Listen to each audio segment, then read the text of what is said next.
Alors, oser investir les champs du possible, vaste sujet.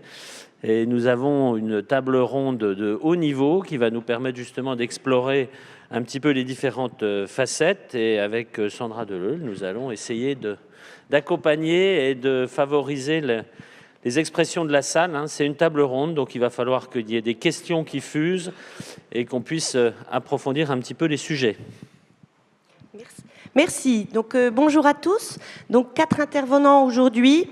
Loïc Druette qui parlera en premier. Il est coordonnateur de projet pour IDEFI, Initiative d'excellence en formation innovante, et SAMCI, Stratégie d'apprentissage des métiers de santé de l'environnement, en environnement immersif, pardon. Et il a fait une formation au métier de la santé par la simulation. C'est vraiment ce qui développe en permanence. Le docteur Maxime Ross, neurochirurgien pédiatrique, actuellement chef de clinique à Montpellier, il est dirigeant d'une start-up, Revinax, et il est actuellement en thèse en sciences de l'éducation sur l'apport de la réalité virtuelle immersive dans l'apprentissage du geste. Ensuite, Florent de Grisac, qui est un game designer, enseignant à Epitech et eArtSup, un spécialiste des serious games. Il est cofondateur d'une société, Kazoo Ludi, et ses travaux actuels portent sur la médiation de l'information par le jeu et la facilitation du dialogue citoyen. Et enfin, le docteur Laurent Gou, qui est médecin urgentiste au SAMU 31 à Toulouse, qui a mis en place un univers virtuel pour s'entraîner à la gestion d'un afflux massif de victimes en intra-hospitalier et en extra-hospitalier. Donc, bienvenue à tous. Nous allons donner la parole à Loïc Druette.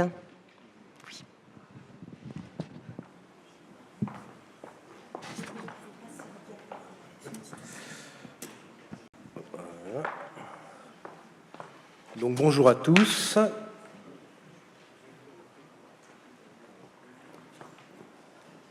Ah. Ça, tu marches pas bien.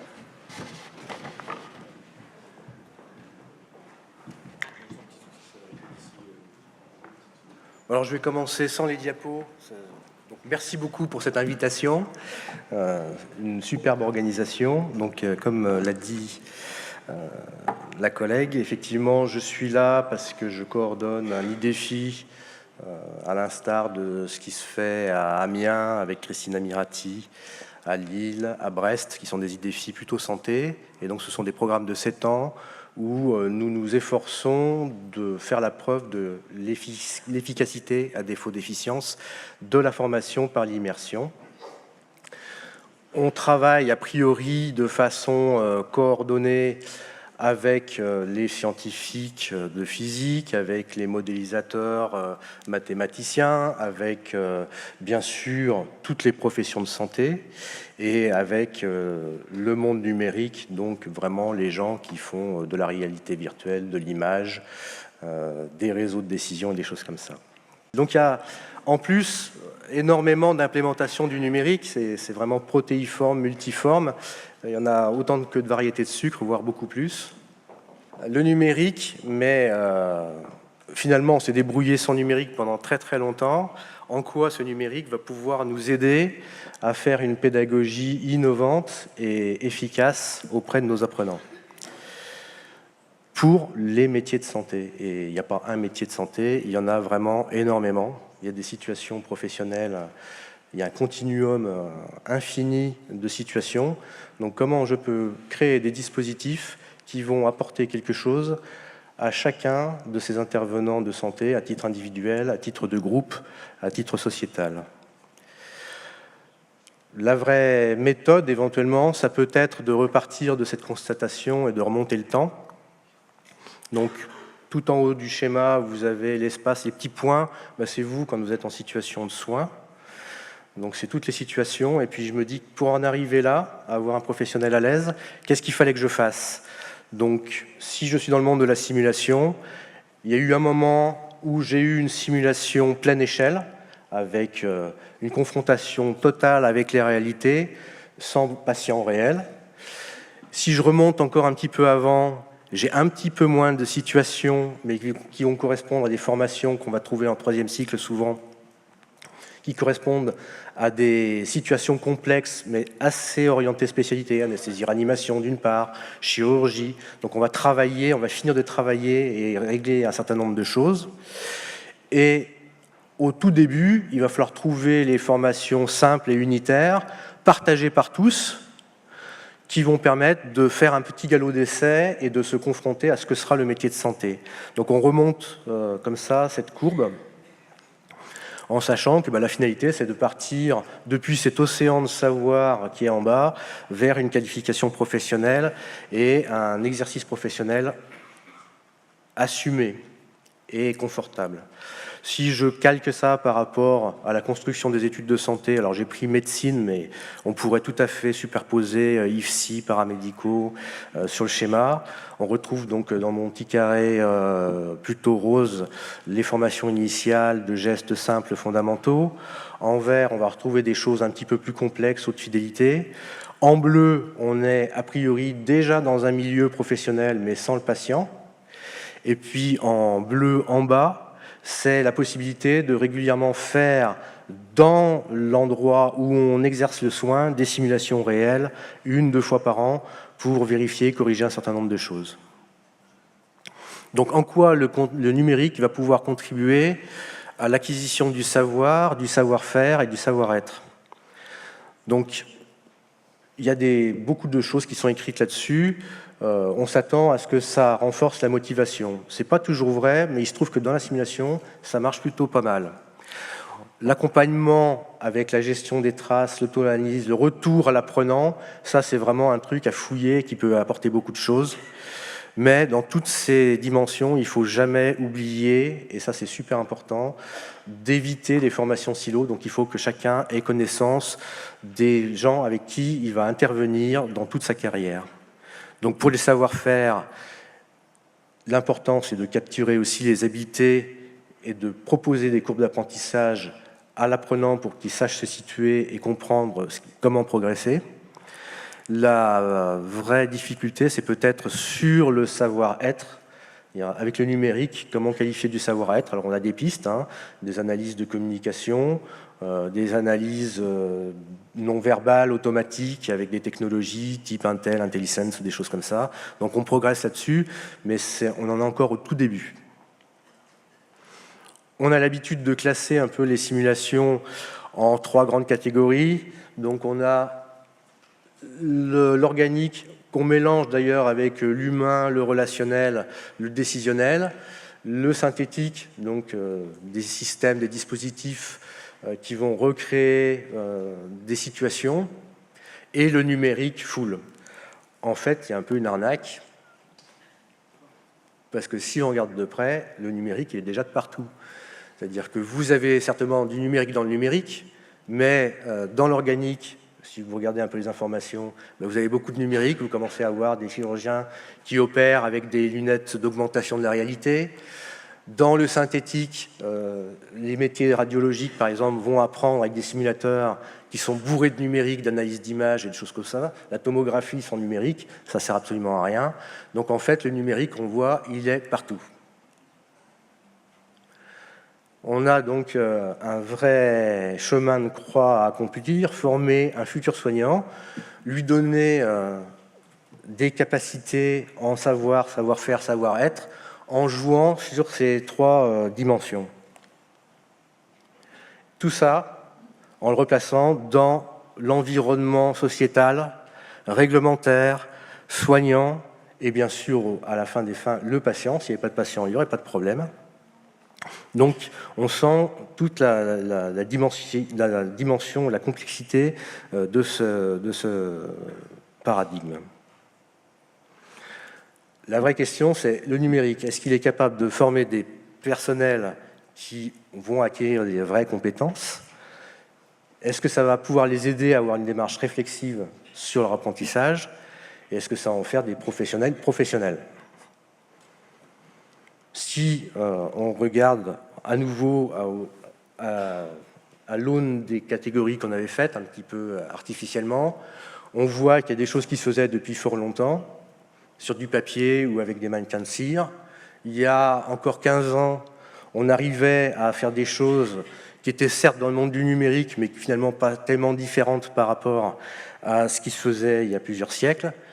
Actuellement, il y a une accélération évidente où on commence à manipuler des objets en 3D, où l'apprenti, l'apprenant va pouvoir interagir, agir et donc conforter ses apprentissages grâce au numérique. Donc c'est vraiment bluffant, ceux qui n'ont pas encore essayé, des dispositifs de réalité augmentée, c'est vraiment extraordinaire, c'est motivant et ça permet d'agir, d'être acteur de sa formation. Pour les savoir-faire, donc pareil, on a de plus en plus de dispositifs très fins. Il faut, la vraie difficulté, c'est comment je prépare un apprenant à avoir une expérience concluante quand je fais ce que j'appelle un TP avec lui, une simulation avec lui. Il faut qu'il arrive, qu'il soit mûr pour qu'en agissant, il acquiert un savoir. Donc j'aime bien la notion de ZPD, même si je ne suis pas encore bien certain de savoir à quoi ça correspond, mais c'est un peu la situation où j'amène quelqu'un au bord de la mer, il est capable de faire quelques mouvements, d'apprendre à nager et de découvrir ce que c'est que la natation, la flottaison, des choses comme ça. Et puis il va falloir que cette limite d'apprentissage en apprentissage, elle avance, elle évolue pour pas sans arrêt boucler et revenir toujours à la même plage. Il faut que le liseré avance. Donc il faut, quand on fait de la simulation avec du numérique, qu'on ne se retrouve pas dans un univers où il y a des règles du jeu. Dans la vie, il n'y a pas de règles du jeu, en fait. On peut découper un patient en deux si on ne fait pas attention. Il faut qu'on soit dans une situation de jeu et non pas de règles du jeu. Donc toutes les actions doivent être possibles, et quand une action n'est pas bonne, on doit comprendre pourquoi elle n'est pas bonne. On a la difficulté, alors tous les systèmes qu'on a vus avant, l'avantage c'est qu'on va pouvoir mettre en place des systèmes qui vont permettre de mesurer toute l'activité de l'apprenant. Pas uniquement le temps qu'il est resté sur son apprentissage, mais on va pouvoir mesurer sa gestuelle, sa difficulté, son état physiologique, émotif. On progresse énormément là-dessus et ça va pouvoir générer un grand nombre de traces. Et quand on aura des outils d'analyse type intelligence artificielle, apprentissage profond, on va pouvoir faire progresser les systèmes pour être de plus en plus réactifs et en capacité de proposer des solutions à l'apprenant.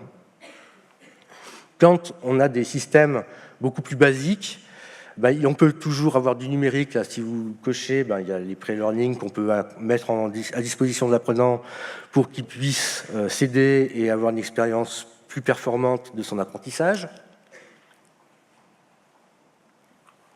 Et puis surtout, il peut y avoir des pairs, des tuteurs qui sont autour de lui, qui vont avoir pour mission de colliger, de collecter son comportement, ses réactions vis-à-vis de la situation dans laquelle il a été placé, et vont devoir manuellement enrichir un système d'information qui pourra, a posteriori, aider l'apprenant, quand il se référera à son environnement, à son portfolio, pour bien connaître l'état de sa progression, l'état de ses capacités, de ses compétences acquises, l'endroit où il devrait agir de façon préférentielle pour progresser.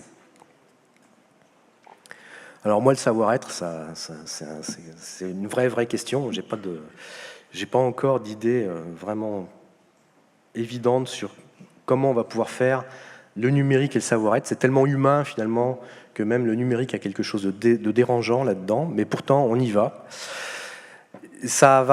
On a des outils, donc, comme je vous l'ai dit, d'analyse de la communication. On va regarder si, lors d'un échange, par exemple, entre soignant-soigné, le soignant est trop verbeux et n'est pas assez à l'écoute de son patient, s'il a trop parlé de telle dimension et pas assez de telle autre. Donc il y a des choses qui existent, qui sont relativement bien faites.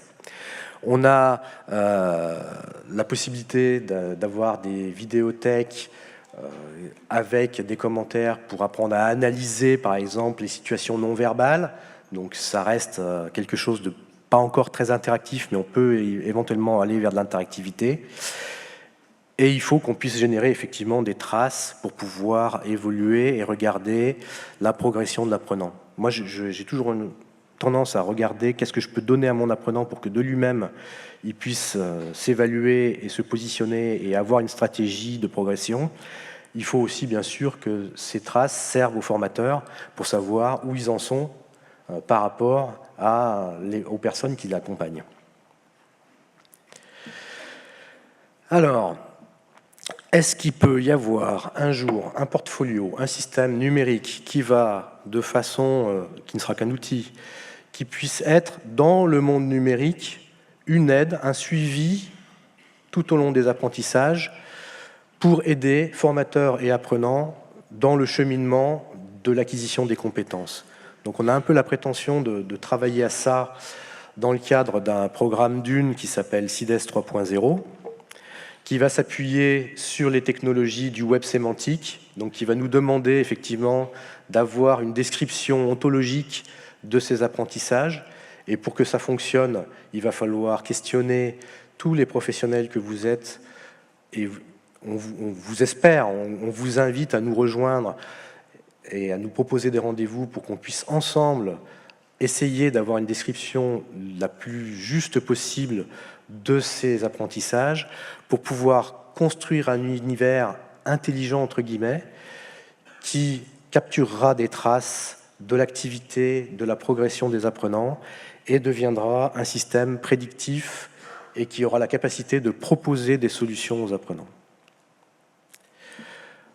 D'une façon tout à fait pragmatique, j'ai mis une petite adresse web ou un QR code que vous pouvez flasher qui vous renvoie à une enquête qui vous permettrait éventuellement de décrire un apprentissage. Alors pour le moment, on en est à des apprentissages élémentaires, mais on a la prétention d'arriver à des choses de plus en plus construites, de plus en plus complexes.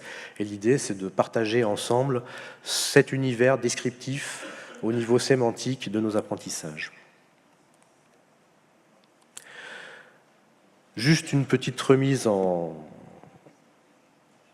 bain, une vue un petit peu d'avion. On voit qu'on est passé ici d'un prérequis souvent issu de l'apprentissage tout au long de la vie, depuis la naissance jusqu'au moment où on arrive à une nouvelle connaissance, une nouvelle habileté à obtenir.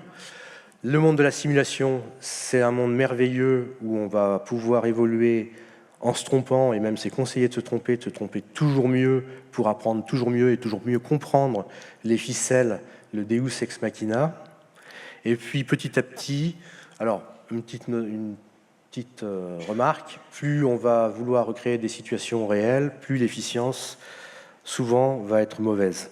Et puis on va passer dans le monde de l'exercice professionnel où là on n'a plus le droit à l'erreur, mais on va conserver cet accompagnement habituel, compagnonnage, et puis les collègues, l'exercice professionnel, avec la possibilité sans arrêt de revenir travailler, de rebasculer dans le monde où on a le droit de se tromper pour comprendre, afin de revenir dans le monde professionnel. Donc si on fait un petit peu de jargon ou un petit peu de gros mots, les termes actuels qui parlent d'apprentissage absolument parlent de learning analytique. Alors Jacques, hier, était un petit peu consterné par le learning analytique comme on le faisait il y a 20 ans, on va dire, où effectivement on compte le nombre de clics, on compte le temps que l'ordinateur est resté allumé, pas forcément le temps passé par l'apprenant à comprendre. Donc effectivement, il faut bien des débuts et des balbutiements à toute chose. Le learning analytics, ça va être beaucoup plus que ça. C'est mesurer encore une infinité de données. Ça va faire des volumes de données énormes. Et travailler, analyser, avoir des algorithmes puissants, un apprentissage profond sur toutes ces données qui vont en faire des systèmes capables de proposer des solutions à l'apprenant. Donc, si je viens... Hop, je me suis trompé de bouton, je fais comme Jacques, j'aurais pas dû parler de lui. Hop, ici, c'était combien de temps il est resté devant son écran ou pas. Et puis, on arrive ici à une capture de l'ensemble de l'activité, des émotions, de l'état, je vous dis, physiologique. On a des capteurs maintenant qui permettent de mesurer et de retransmettre de façon fiable. Parce que on a beaucoup de discours, mais technologiquement, il y a quand même souvent beaucoup d'écueils et les mises en œuvre sont parfois assez décevantes. Mais quand on arrive à faire toutes ces captures, on a la capacité effectivement d'avoir un système qui sera à même de comprendre où sont les difficultés de l'apprenant, les points d'inflexion où effectivement il y a eu une mauvaise compréhension, où il y a eu un péché originel qui fait qu'il ne peut pas progresser. Et on pourra effectivement lui proposer la stratégie, le ramener à l'endroit en lui proposant l'activité qui lui permettra d'avancer. Donc, je me débrouille pas si mal que ça, finalement. Pour une petite description de CIDES, donc avant c'était un outil de punition, ça m'intéressait pas bien, c'est pour classer les gens. Moi j'ai toujours trouvé que les escaliers c'était super pour classer les gens, on jette les copies et puis finalement ça classe. Hein. Ça c'est vraiment une démarche où nous on essaie d'implémenter le volet numérique, où on va donc décrire les apprentissages, récolter l'activité d'apprentissage des apprenants et leur proposer à eux et à leurs formateurs une analyse de ce qui s'est passé et des pistes pour pouvoir évoluer. Donc là, j'ai pris un truc beaucoup plus générique. S'il y a quelques termes sur lesquels vous devriez vous pencher si ça vous intéresse et que vous n'êtes pas des professionnels du dispositif, du milieu, XAPI, c'est clairement quelque chose de passionnant parce que ça permet de récupérer de l'information multiforme, et entre autres les capteurs, les films, l'activité, l'émotion. C'est vraiment un format très ouvert, pas uniquement limité au web, c'est-à-dire pas le web ou le numérique qui se nourrit du numérique. Vous avez également la notion de magasin où on garde toutes les activités, donc les traces. Donc il faut absolument des systèmes qui ont des traces. Donc regardez le LRS. Et regardez les notions d'autologie, de triplet, en gros la description en classe avec des triplets, sujet, action, prédicat. Voilà. Je vous remercie de votre attention. J'espère ne pas vous avoir trop embêté. Et puis mes collègues vont pouvoir approfondir chacun des sujets. Merci de revenir s'asseoir avec nous pour quelques questions. C'est vrai qu'on ne voit pas trop bien, il doit y avoir des micros peut-être à différents endroits. Il y a une question là-bas. Bon. Sinon, Claude, il faut s'exprimer fort. Combien de temps ça prend et c'est finalement des analyses individuelles? Ça peut être consommateur de temps. La question, c'est comment la vocation d'un système avec intelligence artificielle idéale, c'est d'avoir une réponse quasiment en temps réel. À terme, c'est ça. C'est effectivement vous expliquer 4 jours après pourquoi ça n'a pas marché 4 jours avant sur un détail, autant pas le faire, ça sert à rien. Donc la vocation de ces systèmes-là, embarqués temps réel. Alors je pourrais vous. Si vous voulez modéliser aussi, on fait aussi beaucoup de recherches de développement de simulateurs. On essaie par exemple de développer actuellement un simulateur de ponction articulaire sous échographie. On veut que ce soit un simulateur vrai, comme je vous l'ai dit, on doit pouvoir arracher la tête de la poupée.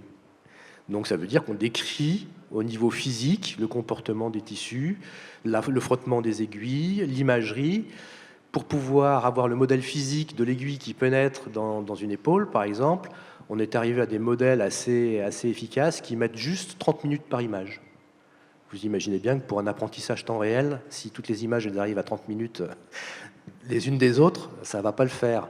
Donc globalement, de ce modèle physique réel, on va avoir un modèle entre guillemets dégradé, très rapide, qui va lui avoir la capacité de faire du temps réel.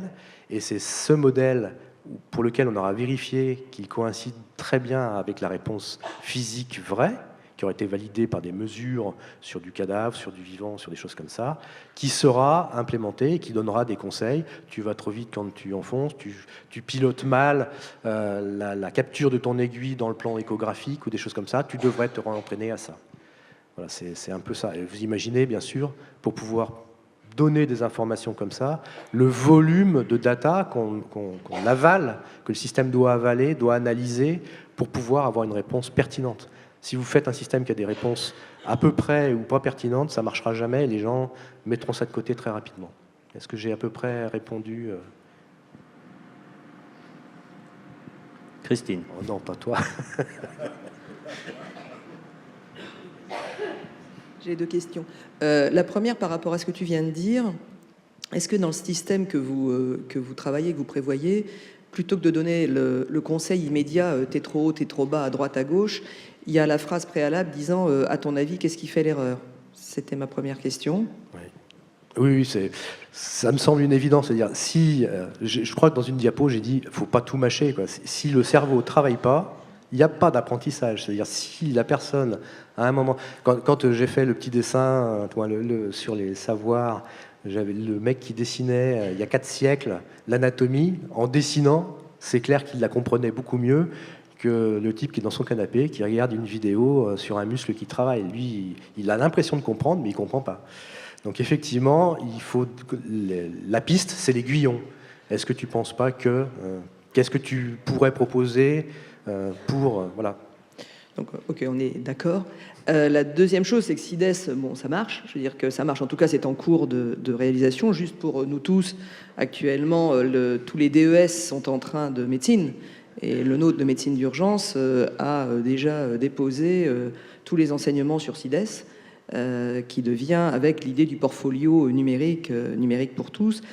J'ai envie de dire, est-ce qu'à un moment, on peut imaginer qu'il y ait des interfaces avec les systèmes d'apprentissage universitaires, voire hospitalo-universitaires, etc., qui fassent qu'il y ait des liens informatiques entre CIDES, qui est la plateforme nationale, et ce qui peut se faire dans les autres universités. Sinon, j'ai un peu l'impression que ça va devenir une usine à gaz absolument énorme et compliquée à gérer. Alors, d'un point de vue pragmatique, c'est une évidence. C'est-à-dire que avoir une petite équipe qui aura la prétention d'être aussi pertinente et efficace que l'ensemble de la communauté, ça n'a aucun sens. Donc ça ne marche que si c'est interopérable, et effectivement, si en permanence, il y a des liens qui sont faits avec la richesse et l'intelligence que les autres ont déployées pour construire les dispositifs d'enseignement. Ça ne marchera que comme ça. La seule vraie petite difficulté qu'il y a à un moment, c'est qu'il faut se mettre autour de la table et puis définir le canal d'interface, dire qu'est-ce que toi tu peux me fournir, qu'est-ce que moi j'attends pour qu'effectivement ça fonctionne bien. Mais ça ne marchera que si c'est un système réparti. Merci. Nous allons passer au deuxième intervenant, donc le docteur Maxime Ross.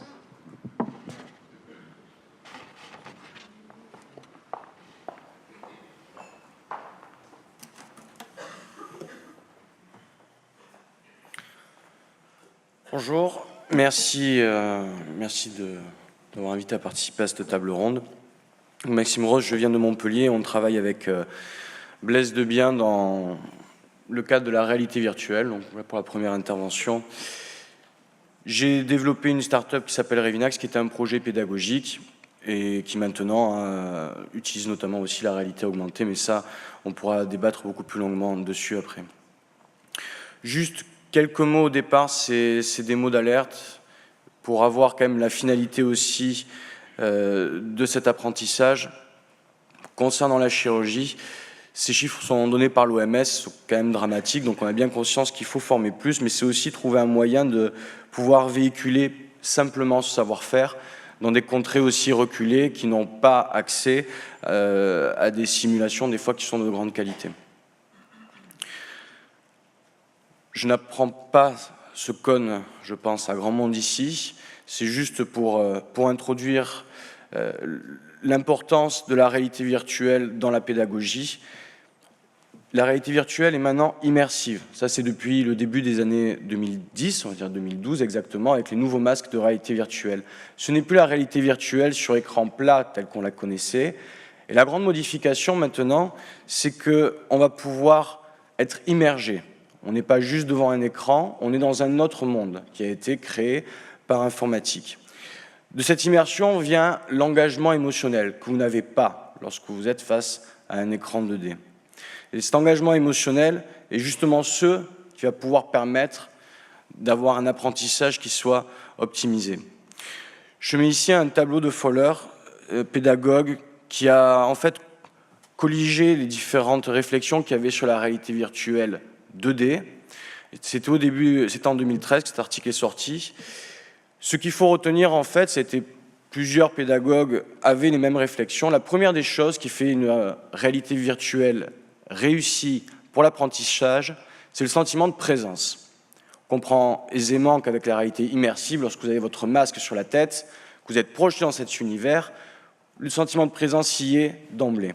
La deuxième des choses, c'est le sentiment de coprésence. Alors ça peut être un avatar avec lequel on va interagir, mais sur du film, tel qu'on le fait par exemple nous, le fait de voir passer dans le champ de vision une personne entraîne automatiquement aussi ce sentiment de coprésence. La troisième des choses, c'est la réification, la possibilité d'interagir avec des objets qui sont dans cet espace. Il y a plusieurs types de réalité virtuelle. Il y en a certaines où vous avez un masque sur la tête qui est connecté à un ordinateur. Il y a une installation qui est quand même particulière. Vous n'allez pas avoir ça dans votre salon. Dans un centre de formation, oui, mais on ne va pas parier que tous les étudiants pourront s'équiper de ça. Cette réalité virtuelle est très intéressante. Ce sont souvent des images de synthèse, donc un coût de production qui est important, et aussi le fait de ne pas pouvoir être exhaustif dans ce contenu. Ça a l'intérêt de pouvoir avoir une première approche. Effectivement, c'est une réalité virtuelle qu'on peut mettre en centre de formation qui est très intéressante. L'autre possibilité, c'est d'utiliser les réalités virtuelles mobiles.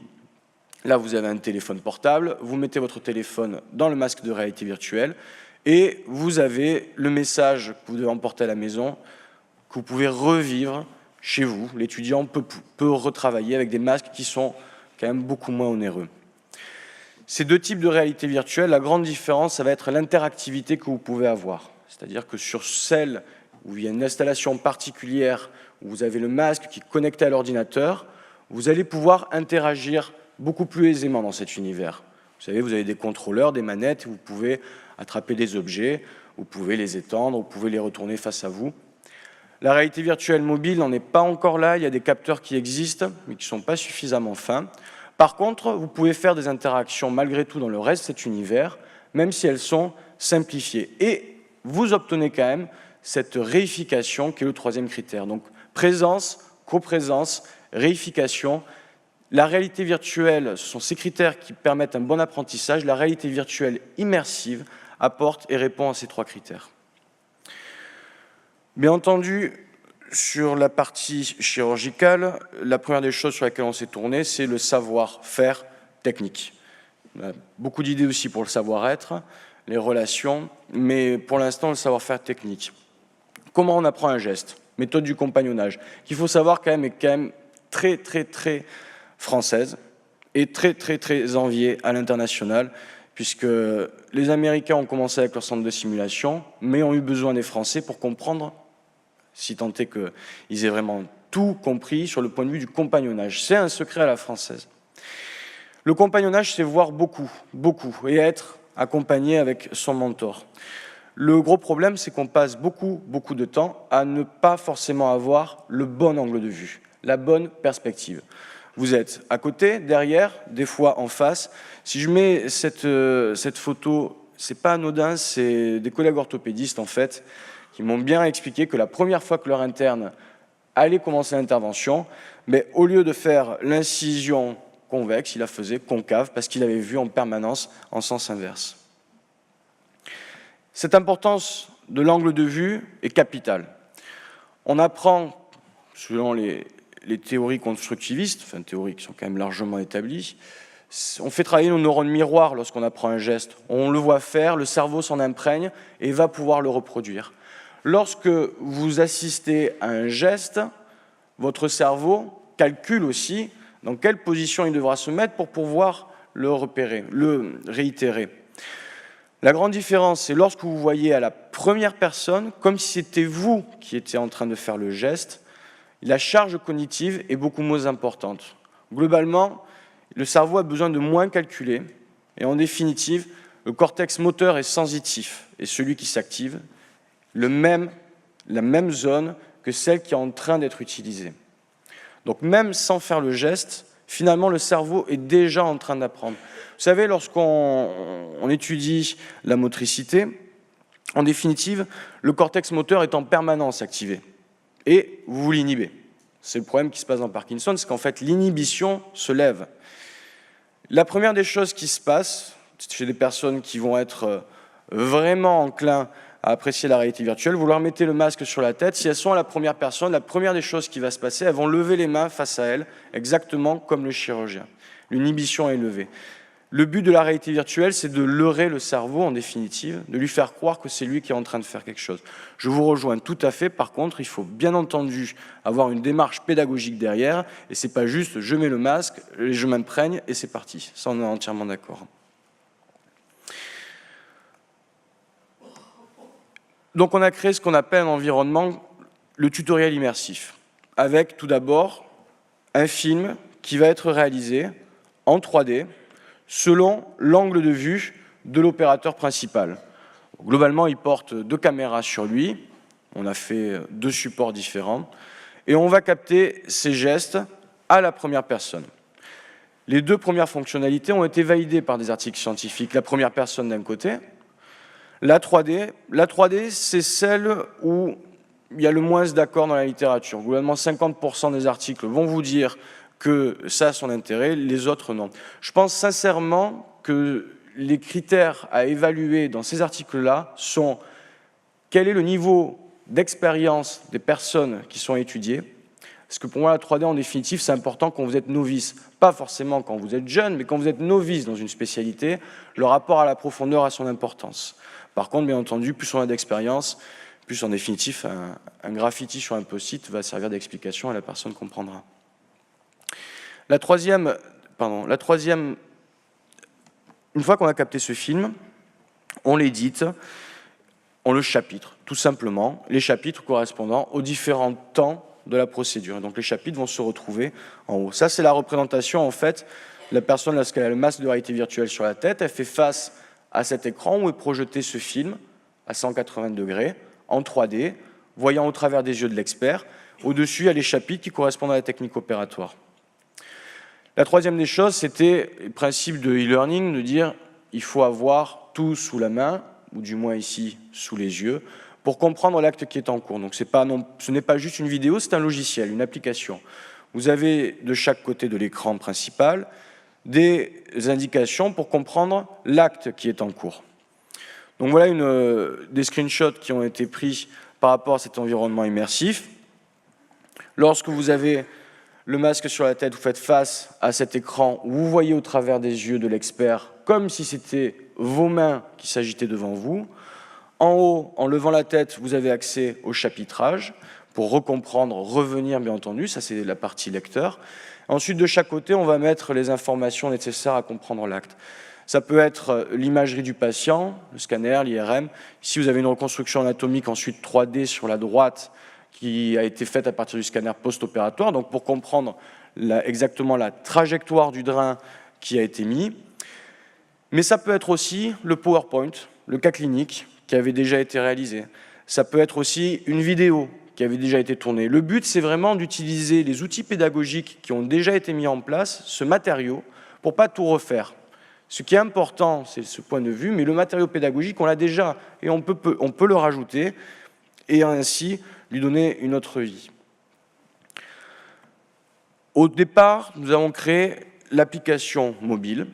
Maintenant, nous sommes en train de mettre en place une plateforme qui rassemble tous les tutoriels immersifs.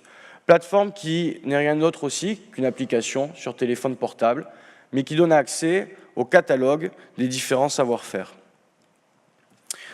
Je vous l'ai dit, différentes fonctionnalités ont été validées avant par la science, mais ce n'est pas pour ça, même si intuitivement ce processus peut sembler intéressant, nous tenions à valider aussi son intérêt et sa plus-value pédagogique. Donc ça, c'est la deuxième étude que nous avons réalisée au centre de simulation de la faculté de médecine de Montpellier, avec les premiers résultats. Donc, ce sont les résultats immédiats. 2 groupes d'étudiants. Le premier, une note technique de dérivation ventriculaire externe, telle qu'on l'apprend lorsqu'on est chirurgien. C'était des étudiants en 4e année. Bien entendu, pour limiter nous avons sorti les étudiants qui avaient déjà vu une dérivation ventriculaire externe au bloc opératoire. Ils étaient 3 à l'avoir déjà vu. L'autre groupe d'étudiants avait la même note technique, puis la réalité virtuelle, et ensuite tout simplement remplir un questionnaire, 10 questions, pour évaluer leur restitution immédiate du savoir. Là, on est en train d'envoyer les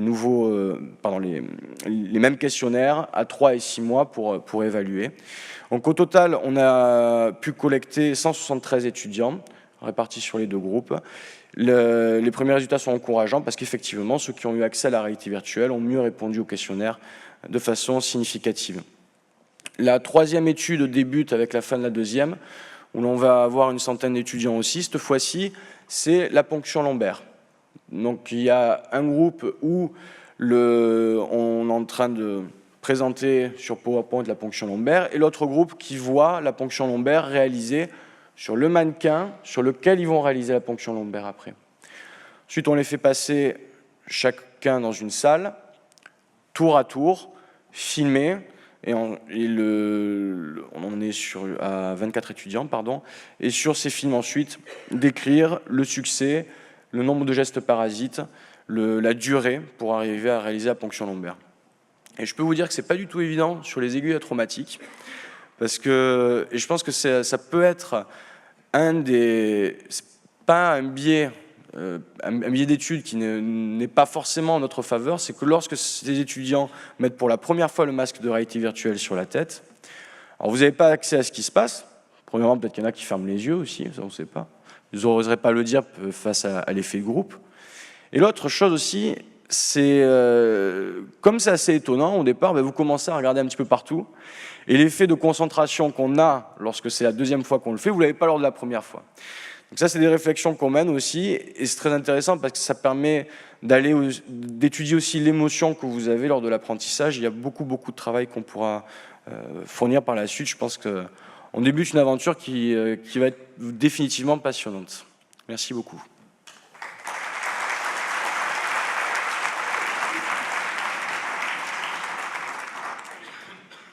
Même jeu, questions, quelques questions. Pas de questions? Ah, si, Christine, bien sûr.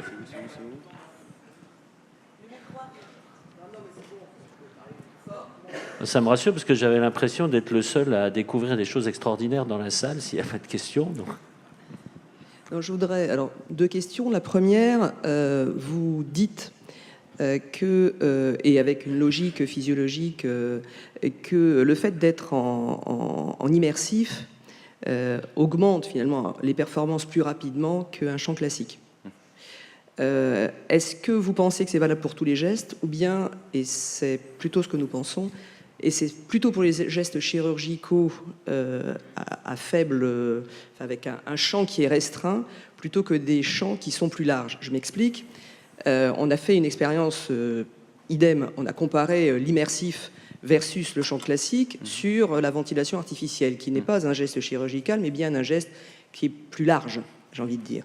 Il n'y a eu aucune différence entre significative, y compris en rétention à 2 mois, entre l'immersif, alors qu'on était convaincus, pour toutes les raisons que vous venez de dire, que ça allait marcher mieux.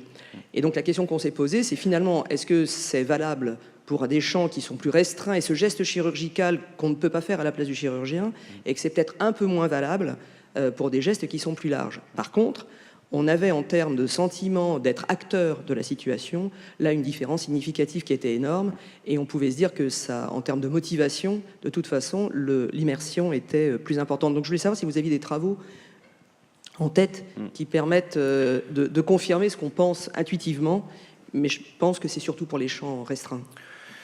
L'idée, ça va être sur l'étude après la ponction lombaire, ça sera fait sur cadavre directement. Donc là, ça va être l'idée de tester justement. C'est pas la solution sur tout, bien entendu. C'est pas là pour remplacer. C'est là pour être un outil supplémentaire et ça définir le cadre de cet outil. Je suis entièrement d'accord avec vous. Après, l'autre particularité, c'est la révision. C'est-à-dire que là, on est sur une formation. La question qu'on se pose, nous, c'est, vous l'avez sur votre téléphone portable, juste avant une intervention, vous pouvez réviser aussi. Et ça, je pense que ça peut être une plus-value énorme aussi. Enfin là, j'aurais tendance à dire qu'il n'y a pas photo. Ouais. Tout ce qui sort sur les tutoriels, déjà sur des tutoriels vidéo en 2D, montre qu'on a une remédiation, et avec les neurones miroirs, c'est quelque chose d'évident. L'observation est active. Et donc, je suis entièrement d'accord. La deuxième question que je vais vous poser, les étudiants que vous avez utilisés, combien ont été malades? Écoutez, justement, j'étais très étonné. Et je pense que c'est l'effet groupe. Nous, au tout départ, il y a 2 ans, on était à 5% de cinétose, motion sickness. On est inférieur à 1 maintenant. Et ça vient de tout ce qu'on a développé, justement. On s'est battu pour avoir une grande qualité de tournage. Il y a 5 systèmes de stabilisation qui correspondent d'abord à la partie enregistrement. C'est pour ça que le hardware est très particulier, stabilise l'image déjà. Et ensuite, bien sûr, une stabilisation logicielle qui est faite en post-traitement. Un cas d'usage qui n'est pas forcément pour la formation initiale, mais aussi pour la formation continue, et qui m'a vraiment poussé à développer ça. On en discutait hier soir. Vous êtes en pleine nuit, 3 heures du matin, urgence. Vous n'avez pas l'infirmière qui a l'habitude de travailler dans votre équipe. C'est une infirmière qui travaille d'abord dans une autre spécialité pour l'intervention. Votre dispositif médical que vous devez mettre en place, il est à la stérilisation. Vous devez prendre celui de votre collègue. Vous savez faire cette intervention, mais vous ne savez pas le faire dans ces conditions avec ce dispositif-là. À l'heure actuelle, ce qui se passe, vous allez dans le bureau de la cadre et vous prenez un PDF sur lequel est écrit une notice technique, des fois est peu compréhensible, d'utilisation de la prothèse que vous allez mettre en place, par exemple. Donc l'idée, c'est pas le seul à l'avoir vécu, vous avez finalement une photocopie derrière vous et vous demandez à la penseuse de tourner les pages pour être bien sûr que vous l'assemblez correctement. En urgence, c'est pas bien sûr efficace. Donc l'idée, c'est aussi de pouvoir avoir toutes les notices techniques facilement accessibles pour éviter ce genre d'écueil et améliorer la santé de nos patients, bien sûr.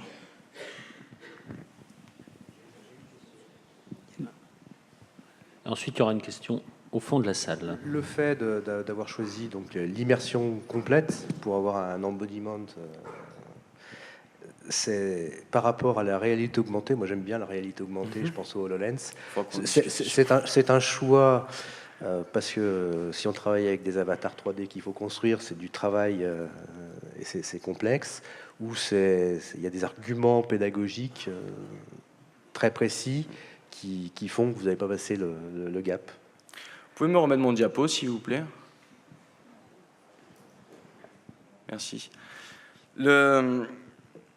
Alors, sur la réalité augmentée et mixte, enfin mixte, c'est le marketing de Microsoft, ça. L'intérêt est sur la possibilité de calibrer une image sur un mannequin, par exemple, ou d'avoir un objet imprimé en 3D et de pouvoir y mettre dessus les organes d'une imagerie créée. Pour avoir testé ensuite de tourner autour d'un cœur, de pouvoir le déformer, que le cœur soit au milieu de la salle ou en réalité virtuelle, pour le coup, je me sentais mieux en réalité virtuelle. Je ne voyais pas la plus-value de ce point de vue-là. C'est très bien de le faire, mais je pense que c'était pas forcément le mieux. Vous avez parlé des chirurgiens qui utilisent la réalité augmentée. Donc peut-être vous parler de ce qui s'est passé il y a 2 jours. Voilà, donc nous c'était il y a 1 mois. C'est pas du tout la même approche, mais c'est globalement pour la réalité augmentée, ce qui est en train d'être fait, c'est de prendre l'imagerie du patient, de le mettre sur lui pendant l'intervention et de se passer de la scopie. Voilà. C'est très intéressant. Ça demande des puissances de calcul incroyables, tant et si bien que les algorithmes tournent dans le cloud et l'image est transmise. Et ça ne marche pas de façon quotidienne. C'est intéressant de travailler dessus. Comme vous l'avez dit tout à l'heure, il faut des essais et c'est génial. Mais pour avoir suivi ça, la promesse est de diminuer le temps opératoire. On ne peut pas dire que cette expérience qui a été réalisée il y a 2 jours, le temps opératoire a été diminué. Premièrement. Deuxièmement, il y a l'aspect collaboratif. Vous pouvez échanger avec des personnes. J'attendais beaucoup de ça. J'étais un petit peu déçu. Parce que c'était juste en fait utiliser la caméra qui était intégrée à l'HoloLens, d'avoir un retour vidéo, on peut mettre une GoPro sur la tête à la limite. Moi j'attends de la collaboration telle que ça avait été présenté, il y avait un article dans les années 2000, sous microscope, où vous aviez directement le chirurgien qui était à l'autre bout et qui faisait apparaître sa main dans le microscope en fait, du chirurgien qui est en train d'opérer. C'était assez rigolo parce que vous aviez la photo, vous aviez le champ stérile et tout ça, et une main non couverte de gants qui venait en plein milieu. On peut faire ça avec l'HoloLens, on peut le faire, et ça va être passionnant. Alors nous, on a pris une autre façon, en partant de ce qu'on sait faire, et ça a quand même bien marché, ça les a aidés. Donc en fait, le tutoriel que vous avez en réalité virtuelle, il est sur la plateforme, et le développement qu'on est en train de faire, c'est vous le mettez sur la réalité augmentée. Alors pour bien faire la différence, la réalité virtuelle, vous avez un masque, vous êtes vraiment immergé dans un monde virtuel. La réalité augmentée, vous avez des lunettes et vous projetez des images dans l'univers. Le mieux qu'il y a maintenant, c'est ce sur quoi travaille Microsoft qui ont parlé de réalité mixte, mais c'est une extension de cette réalité augmentée, c'est je mets dans cet endroit, je décide de mettre mon scanner. Dans cet endroit-là, je vais positionner une imagerie 3D. Mais en bas, j'ai rien. Donc en fait, il faut que je regarde là où je l'ai positionné dans l'espace pour le retrouver. D'accord ?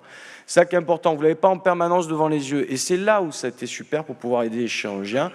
Lorsqu'il baissait la tête, il était en train d'opérer le rachis, il y voyait clairement. En levant les yeux, en étant tête haute, il avait accès au tutoriel qui représentait les différents temps opératoires. Donc on continue, je me forme, je révise avant mon intervention, je ne connais pas le dispositif médical que je vais utiliser, j'ai accès à la technique opératoire devant les yeux, pas sur le PDF qui est derrière moi. Là, cette fois-ci, le scanner, c'était celui du patient qui était en train d'être opéré, pas celui du tutoriel, avec la planification que le chirurgien avait faite. Donc c'était en l'occurrence, ce que fait TerraRecon, c'est superbe, mais on n'a pas besoin d'avoir l'intégralité de l'imagerie du patient, son corps entier. Là, il y avait 4 coupes de scan. Ces 4 coupes correspondent aux 4 vis qui doivent être mises avec le diamètre et la longueur des vis. C'est ça dont on a besoin. Quand on fait ça, d'habitude, on se retourne, on va vers le scan, on se déstérilise, on re-regarde, ou alors c'est sur un bloc-notes marqué derrière, en train de mettre la vis, puis on dit « je vais quand même vérifier que je ne me suis pas trompé ». Là, il l'avait sous les yeux. Bien entendu, à droite, vous avez un modèle 3D. Bien entendu, quand on a fait ça, on a pris pour la première fois des chirurgiens qui connaissaient cette technique. C'était montrer la faisabilité. Par contre, et là où ça fait vraiment mouche, alors qu'ils étaient technophobes quand même, hein, je suis rajouté des barrières. Le scan et la planification comme ça, ils s'en sont servis et ça a permis d'aller plus vite. Il y avait une question en haut de la salle également. Oui, j'ai une réflexion et une question. La réflexion, c'est, vous parlez finalement de rehearsal, c'est-à-dire de préparer l'intervention avant. Je vais être un mauvais garçon, je vais dire, mais ça se fait déjà sans réalité virtuelle, pour donc un coût moindre. Vous voyez les pilotes de chasse qui préparent leur mission avant, et ils le préparent mentalement, vous les voyez bouger sur la piste. Pourquoi finalement le chirurgien ne fait pas ça directement dans son esprit, sans passer par un outil virtuel? Ça, c'est la première question. La deuxième question, c'est ces lunettes qui sont très intéressantes. Il manque un truc, et je pense que vous avez probablement pensé à bientôt l'intégrer, c'est l'haptique, c'est-à-dire le retour tactile qui est important, je pense, pour nos amis chirurgiens. Alors pour la première réponse, vous avez vu à un moment, je vous ai mis le cône d'apprentissage des Gardale avec la cabine de pilotage, c'est du vu, revu, re-revu. Je me serais fait démonter par mes anciens maîtres en me disant tout simplement, on n'est pas des pilotes d'avion. Le nombre de paramètres à gérer sur un humain en train de se faire opérer, à l'heure actuelle, ne peut pas permettre une simulation telle qu'on le fait dans un cockpit. L'allégorie qui est faite avec le cockpit est maintenant beaucoup plus tournée vers l'organisation du bloc opératoire que sur l'apprentissage. Après, bien entendu, l'intelligence artificielle, le deep learning, l'apprentissage profond, évoluant à vitesse grand V, on y arrivera. Ça, c'est une évidence. Sur le coût, je ne suis absolument pas d'accord avec vous, parce que justement, la modalité qu'on a mise en place nous permet de faire ça à un coût réduit. On ne peut pas faire moins. C'est du film. On ne peut pas faire moins. Et c'est sur téléphone portable, avec un masque. Les masques de réalité virtuelle sur téléphone portable, ils coûtent de 5 à 100 euros. La deuxième chose, sur le retour haptique, oui. Alors, deux réflexions. La première, c'est de la recherche et développement de très haut niveau. J'ai une bonne équipe de développement, mais je n'ai pas la prétention de pouvoir faire de la recherche et développement à ce niveau-là sans avoir une collaboration avec une autre équipe. C'est ce qu'on est en train de réfléchir dans le cadre d'un gros projet avec le CHU de Montpellier et notamment une équipe de robotique. Deuxièmement, étant donné les contraintes mécaniques et la difficulté de reproduire la viscoélasticité des tissus du corps humain, pour avoir testé des retours haptiques, sur de l'os, ça va aller. Dès qu'on veut toucher au foie ou au cerveau, ça devient beaucoup plus compliqué. Donc, c'est encore l'étape d'après. Troisièmement, notre corps de métier, ça a été de se focaliser sur la réalité virtuelle mobile. Pour l'instant, il y a des modules retour haptique de plus en plus petits, portables, qui sortent. Mais effectivement, ce sera quelque chose sur lequel on va travailler. Pas maintenant. Mais effectivement, oui, ça fait partie des pistes. Tout à fait. Merci beaucoup. Nous allons passer au troisième intervenant, Florent de Grisac.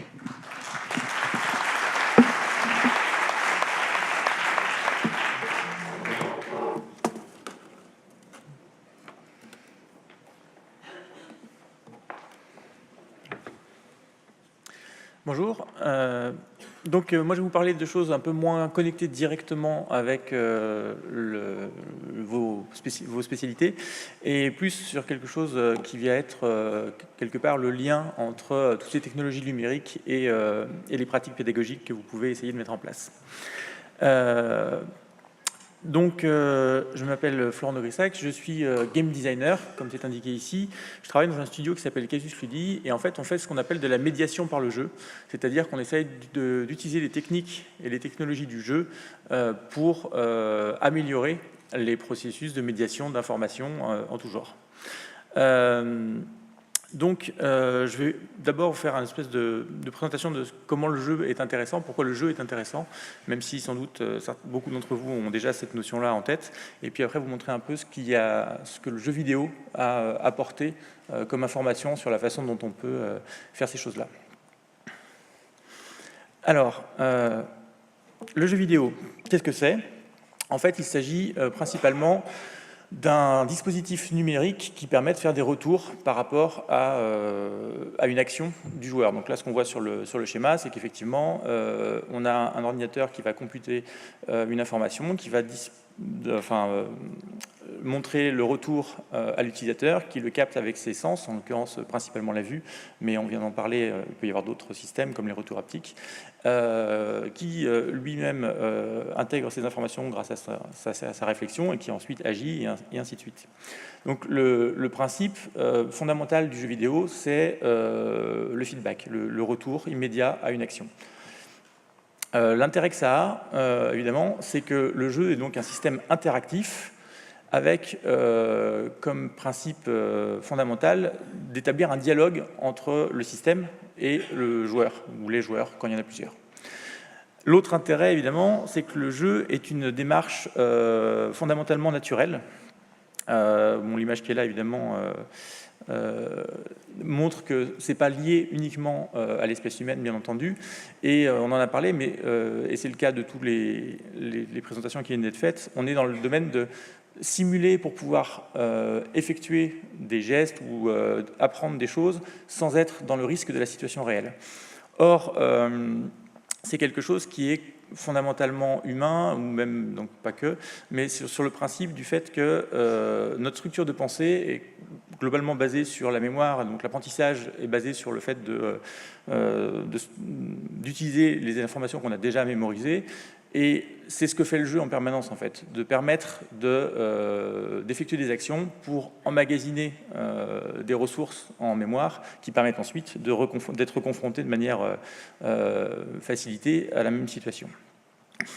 Un autre intérêt du jeu vidéo, alors du jeu en général, mais du jeu vidéo de manière très, très forte, c'est ce qu'on appelle l'état de jeu, qui est le fait que quand on est dans une situation de jeu, donc on sait qu'on est dans une situation de jeu, on a d'une part cette suspension d'incrédulité, on décide d'adhérer à la situation, et surtout on est dans un état de perméabilité importante, puisque quand on est dans un jeu, on a pour habitude, enfin pour réflexe, de vouloir être capable d'y performer correctement, et ceci nous rend particulièrement ouverts, vigilants à toutes les informations que le jeu présente, puisqu'on est censé savoir comment ça marche pour pouvoir performer. Et du coup, tout ce dont je vous parle là, l'idée c'est ça, c'est de profiter de cette ouverture et de cette vigilance de la personne qui est en état de jeu pour lui transmettre des informations de manière beaucoup plus efficace que si elle est en train d'apprendre, par exemple, le fait d'être dans une salle à apprendre ou à écouter un cours, quelque chose comme ça, on est dans un état de concentration qui est différent. Et si on voit ici la formule de la dopamine, c'est parce qu'effectivement, l'état de jeu est également gouverné par cette relation physiologique avec les récompenses régulières qu'offre le jeu. C'est-à-dire que le concept d'un jeu, c'est qu'on va réussir des choses, et donc on est récompensé par notre cerveau. Et voilà, vous connaissez les principes physiologiques qui sont liés à tout ça, que ce soit dans l'anticipation ou l'addiction ou des choses comme ça. Donc il y a des revers évidemment à cette médaille. Enfin, sur les points d'intérêt du jeu, on a cette notion du fait que le jeu vient être un motivateur très efficace, c'est-à-dire que, d'une part, on ne peut pas jouer si on n'est pas volontaire, c'est-à-dire que le jeu est forcément une démarche volontaire, donc après, toutes les mécaniques mises en jeu permettent de motiver l'action des gens. Donc en fait, quand on fait du game design à destination non pas juste du divertissement, mais d'un enseignement quelconque, l'idée c'est comment, à travers les mécaniques de jeu, on vient motiver des comportements. Donc c'est pour ça que j'ai mis la Skinner box. C'est cette idée, d'ailleurs, qui peut être un peu pervertie, on va le voir plus tard, de manipuler quelque part le joueur grâce à l'entraînement, à des comportements. Après, le jeu vidéo dispose donc de certaines contraintes, évidemment. Donc l'engagement est volontaire, c'est-à-dire qu'on ne peut pas jouer si on ne décide pas de jouer. Donc forcément, c'est une contrainte. Il faut que les gens soient dans l'acceptation de cet état. Il faut également être capable de bien comprendre les motivations, c'est-à-dire qu'il est facile de faire des ratés à ce niveau-là. On l'a vu avec tout l'engouement qu'il y a eu pour la gamification à un moment donné, dans les années, à partir des années 2010, où on s'est mis à mettre des points et des trucs partout, sur toutes les actions possibles et imaginables dans tous les domaines, notamment beaucoup sur Internet. Or, on s'aperçoit, quand on analyse un peu tout ça, que une gamification mal posée vient plutôt être démotivante que motivante sur le long terme notamment, avec cette dissociation qui peut se faire entre une activité qui initialement génère une motivation intrinsèque qui se retrouve déportée sur une motivation extrinsèque liée à la mécanique de motivation et qui du coup perd de son intérêt pour le joueur. Et puis, il faut être capable de gérer ce qu'on appelle le flow dans le jeu vidéo, mais qui, du coup, est la même chose dans une application qui ne serait pas à visée de divertissement, qui est de garder la personne qui est dans un dispositif dans un état agréable, c'est-à-dire ni d'anxiété ni d'ennui, en maintenant le challenge en permanence dans sa zone de confort. C'est-à-dire qu'il doit en permanence être challengé, puis réussir des choses pour avoir les récompenses physiologiques qui vont avec, et ensuite être de nouveau challengé, etc. Donc c'est cette espèce de courbe en palier dans laquelle on doit rester dans la zone. Si c'est trop dur, ça génère de l'anxiété. Si c'est pas assez dur, évidemment, on s'ennuie. Ensuite, un des intérêts, donc c'est pour ça que je vous en parle ici, c'est que le jeu vidéo permet ce qu'on appelle l'intelligence collective, c'est-à-dire que on s'est aperçu que les jeux de plus en plus sont connectés, et en faisant ça, on va avoir, et c'est ce que je vais vous montrer ensuite, une manifestation de la motivation et de l'intelligence des joueurs qui peuvent servir, qui peuvent remonter vers les concepteurs. Alors, avant Internet, on n'avait pas ça évidemment, les jeux étaient monolithiques, c'est-à-dire qu'ils étaient à sens unique. On posait un jeu comme on posait n'importe quelle œuvre culturelle, un film, un livre, etc. C'est-à-dire qu'on vous transmet une information, vous ne pouvez pas réagir. Ensuite, avec les débuts d'Internet, il y a des choses plus ou moins bien qui sont apparues, entre les téléchargements et les corrections a posteriori des jeux qui étaient vendus pas finis. Mais le truc le plus intéressant, c'est ce qu'on appelle le modding, c'est-à-dire on s'est aperçu qu'il y avait un potentiel, les concepteurs de jeux se sont aperçus qu'il y avait un potentiel à laisser une partie de la conception des jeux entre les mains des joueurs, alors notamment c'est l'exemple de Trackmania, en 2003, qui est un jeu français, c'est pour ça que je l'ai mis, dans lequel il y a eu un gros succès grâce à ça, parce que les gens ont pu s'emparer de ce jeu de voiture et faire eux-mêmes des circuits et les diffuser à leurs amis. Et c'est ça qui a été motivant et qui a généré une très longue durée de vie pour ce jeu et un très gros effet communautaire. Ensuite, on peut voir aussi un effet de la motivation communautaire sur un jeu comme Rhizome, qui est un jeu encore une fois français, sorti en 2004, et vous pouvez voir qu'il existe toujours aujourd'hui en 2017. Alors c'est ce qu'on appelle les jeux, c'est un jeu de type massivement multijoueur en ligne.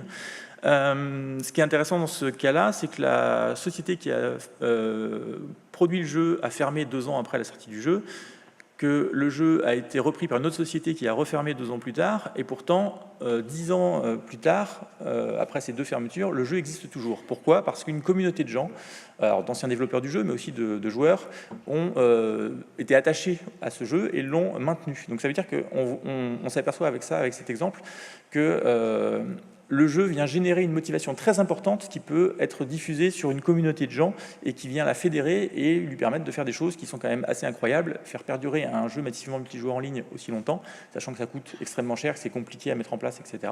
Voilà, c'est intéressant de voir que c'est possible. Et enfin, ce qu'on appelle le modding, c'est-à-dire le fait que les gens viennent faire des modifications sur un jeu. Là, c'est apparu assez rapidement, mais ça s'est très concrétisé de manière très intéressante avec des exemples comme Dota, Defense of the Ancients, qui est un mode d'un jeu existant, c'est-à-dire qu'il y a un jeu qui est sorti qui s'appelait Warcraft, et il y a des gens qui ont fait pareil, les développeurs avaient laissé un kit de faites ce que vous voulez avec notre jeu, et des gens ont fait des mods, et certains mods, notamment le mode Dota, est devenu tellement populaire qu'il a été une société qui s'est créée pour produire une deuxième version du jeu, pour le coup qui n'était plus un mode, et ça a été très longtemps le jeu le plus joué sur la plateforme numérique principale des joueurs, avec quasiment 1 million de joueurs quotidiens sur le jeu pendant certaines périodes. Donc voilà, très important. Et XCOM, l'exemple qui est là, XCOM c'est un jeu de stratégie qui a été sorti il y a quelques temps. Et de la même manière, les gens pouvaient modifier des choses. Et un groupe de joueurs a créé une extension qui s'appelait Long War, donc qui était une version complètement modifiée du jeu, à tel point que dans la deuxième version du jeu, donc XCOM 2 qui est sorti ultérieurement, la société des concepteurs du jeu ont travaillé avec, ils ont fait en sorte, ils ont travaillé avec les concepteurs du mode pour faire le même mode dans la deuxième version et puis même pour travailler sur le jeu lui-même. C'est-à-dire qu'en fait, on s'aperçoit que les joueurs peuvent avoir une expertise très forte et devenir force de proposition de manière très pertinente dans ce genre de choses. Ce qui est intéressant également avec les jeux, et on y pense rarement en fait dans les systèmes numériques, alors on y pense beaucoup plus dans l'enseignement, et les interventions précédentes l'ont montré, c'est l'utilisation des datas en fait. Tout ce que fait le joueur, on peut l'utiliser. Et c'est très intéressant pour comprendre comment marche sa motivation, montrer ce qui fonctionne ou ce qui ne fonctionne pas. Après, l'exemple que je donne là, Farmville, donc c'était un jeu Facebook, et notamment qui a eu énormément de succès, qui est sans doute un des jeux les plus joués au monde, puisqu'ils ont eu pendant un certain temps 35 millions de joueurs quotidiens, et pour 80 millions de joueurs mensuels actifs. Par contre, c'est là où je reviens sur la Skinner Box de tout à l'heure. Farmville, c'était vraiment l'archétype de la Skinner Box, c'est-à-dire que c'est des gens qui faisaient du marketing et ils faisaient un jeu dans lequel ils venaient modifier le comportement des joueurs en faisant de l'A/B testing ou du testing multivariate à n'en plus finir pour voir quelle était la couleur de tel objet qui avait le meilleur taux de clic ou le meilleur taux d'achat, etc. Et en gros, ils avaient transformé ce jeu en une espèce d'immense ferme à consommer du temps des gens, et tout ça parce qu'on est sur des jeux qui sont gratuits, sur lesquels on doit avoir une énorme masse critique de joueurs, parce que seulement un pourcentage de ces joueurs vont acheter les objets qui sont facultatifs dans le jeu, et donc pour maximiser les gains, il faut maximiser le temps passé des gens dessus, etc. Donc c'était un peu monstrueux, et ça a d'ailleurs fini par péricliter, heureusement, mais il y a toujours ce type de jeu qui existe, notamment sur mobile, ça se développe beaucoup, des jeux dans lesquels on vient essayer de modifier le comportement, de vraiment générer des comportements d'addiction qui vont entraîner un maximum d'achats. Mais là aussi, c'est intéressant, ce qui est à retenir, c'est qu'on peut exploiter les datas de tout ce que font les joueurs, et que ça doit pouvoir servir à designer l'expérience de jeu elle-même. Donc c'est une autre façon pour les joueurs d'intervenir sur le jeu. Un exemple un peu plus dans le domaine de la recherche, et là sur la collaboration prospective, World Without Oil, c'était un ERG qui permettait aux gens de participer à une fiction. Que se passe-t-il après un choc pétrolier si on n'a plus d'énergie fossile demain? comment vous vivez votre quotidien. Ça a duré 32 jours, c'est une expérience en ligne, où les gens venaient participer par message, par texte, vidéo ou audio, etc. Et l'équipe qui organisait le jeu, en fait, faisait une sorte de curation de tous les contenus pour raconter les premières semaines d'un monde sans pétrole. Ça a très bien marché, c'était très intéressant, il y a eu quelques milliers de personnes, et si vous allez sur le site, vous voyez qu'ils ont encore laissé toutes les traces de ce qui s'est passé, de l'expérimentation. Mais voilà, donc là, ça montre que, même sur des sujets un peu complexes, on arrive à motiver les gens pour travailler à de la prospective, en l'occurrence, à travers une mise en situation ludique. Un autre exemple que vous connaissez très certainement, c'est Foldit, qui était un jeu qui a montré que le challenge communautaire pouvait aussi résoudre des choses que les ordinateurs, notamment, étaient incapables de résoudre. Donc c'est un jeu dans lequel on fait de la manipulation comme ça d'éléments pour définir la structure 3D de différentes molécules. Et en l'occurrence, Foldit, alors un des exploits de Foldit, ça a été lors de la mise en ligne d'un challenge spécifique sur une enzyme qui posait problème depuis une quinzaine d'années aux chercheurs, qu'en 10 jours, sa conformation 3D a été craquée, entre guillemets, décryptée par la communauté. Donc c'est intéressant de voir qu'on peut vraiment, même sur des choses qui peuvent paraître finalement peu ludiques, réussir, si on amène une dimension ludique à ça, à une notion de challenge, une notion de progression. Foldit est très bien fait dans ce domaine. C'est-à-dire qu'on commence avec des choses très simples, on apprend au fur et à mesure, et on devient une sorte d'expert dans ce domaine, alors qu'au final, on peut n'être qu'un joueur lambda qui n'a pas forcément fait des études scientifiques. Ensuite, il y a la gamification au sens littéral du terme, le côté venir essayer de moduler son comportement grâce à l'application de règles de jeu. Ce qui est intéressant, là l'exemple c'est celui de Super Better qui a été produit par une game designer américaine, Jane McGonigal, qui, suite à une commotion cérébrale, a eu des problèmes, etc., dépressifs et autres, et elle a repris, entre guillemets, le contrôle de sa vie en la transformant en jeu. Alors c'est un peu, voilà, on peut en penser ce qu'on en veut, mais depuis, elle a créé une société qui s'appelle Super Better et qui propose en ligne un service de gamification du quotidien qui est censé améliorer la forme physique, la motivation générale, l'état émotionnel, etc. Et là aussi, c'est avant tout une plateforme collaborative où les gens viennent travailler ensemble. Ensuite, deux exemples pour finir.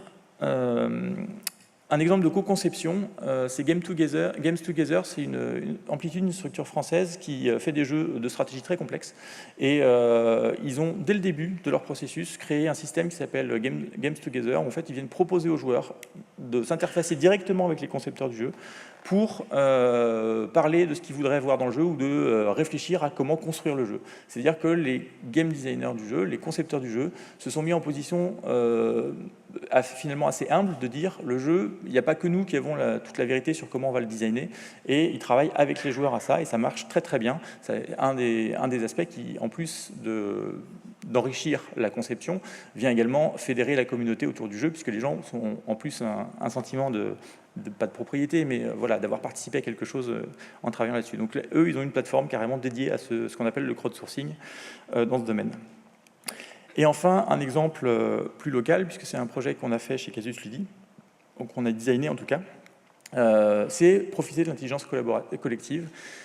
Et c'est à ça que je voulais en venir en fait. À travers le jeu, on a cette notion de dialogue avec l'utilisateur, ainsi que toutes les données que l'utilisateur va pouvoir fournir. Et là, c'était un exemple de jeu qu'on a fait, qu'on a conçu, puisque le jeu n'a pas été produit in fine, qu'on a conçu pour le groupe SNCF, qui avait un problème initialement d'intégration des nouveaux cadres et dans l'entreprise, et de perspective de ces cadres dans l'entreprise qui, en rentrant dans une équipe, ne voyaient que leur N+1 et leur structure d'équipe, et ne se projetaient pas à long terme dans l'entreprise, puisqu'ils ne voyaient pas comment ils pourraient y évoluer. Donc ils voulaient casser un peu les silos en termes de visibilité en tout cas. Et on leur a proposé de faire ça sous forme de jeu. Donc, alors, en l'occurrence en ARG, donc c'est un jeu en réalité alternée. Donc, en gros, c'est un jeu qui vient s'insinuer dans le quotidien, c'est-à-dire qu'on vient poser des éléments du jeu dans tous les outils du quotidien, que ce soit des affiches physiques dans la salle de pause, sur le mobile qu'ils utilisent professionnellement, sur leur ordinateur, etc., peu importe, et avec cette idée de faire des missions dans lesquelles on amenait l'apprenant à devoir contacter, par exemple, quelqu'un d'un autre service ou autre.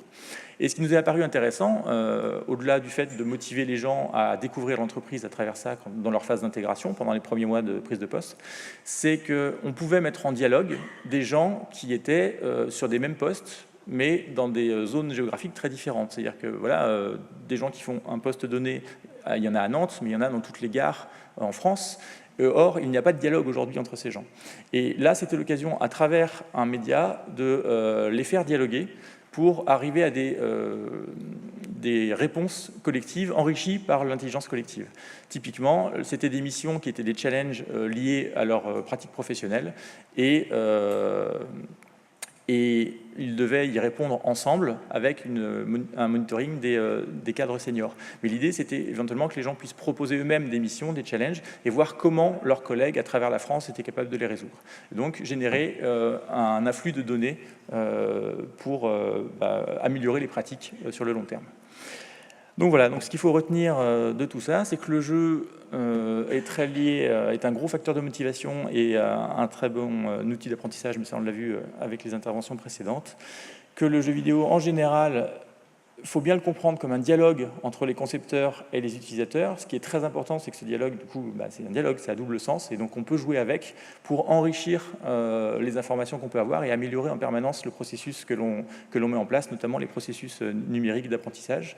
Et quand on vient faire ça, non pas sur un utilisateur tout seul derrière un écran ou un masque de réalité virtuelle, mais qu'on vient connecter les gens ensemble, on arrive à des choses qui sont extraordinaires en termes d'intelligence collective. Voilà, merci beaucoup.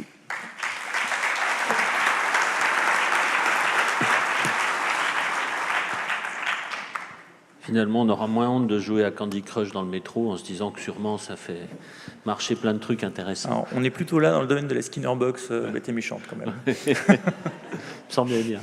Des questions ? C'est pas parce que Christine est partie qu'il ne doit plus y avoir de questions. Oui. Une question au milieu bas de la salle.